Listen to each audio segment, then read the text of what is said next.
নমস্কার বন্ধুরা, চলে এলাম নতুন একটি ভিডিও নিয়ে। তো আমাদের কুচবিহারে রাস মেলা হচ্ছে, ওখানে আমি প্রদর্শনীতে নাম দিয়েছিলাম।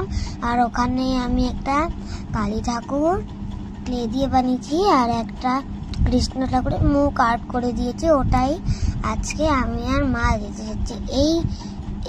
এই কালী ঠাকুরটাই আমি দিয়েছি। দেখো কত প্রদর্শনীরা নাম দিয়েছে। ওই কৃষ্ণটা আমি এঁকেছি। এই যে আমি একটু দেখছি ঠাকুরগুলো কেমন হয়েছে অন্যদেরকে, নাহলে আমি পরের বছর ওদেরকে শিখিয়ে দিব।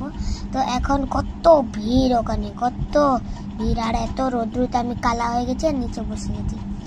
আর অনেক মজা হচ্ছিল তখন, যখন আমরা ওই যে পিছনে রাস, ওই যে কত ভিড়, ওখানে কত ভিড়।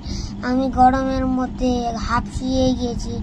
এই যে দেখছো কত আর্ট দিয়েছে সবাই, আর্ট মূর্তি বানিয়েছে, অনেক কিছু করেছে, অনেক লোক নাম দিয়েছে। কিন্তু বন্ধুরা, আমার মতনই ছোট ছোট বাচ্চারাও নাম দিয়েছে।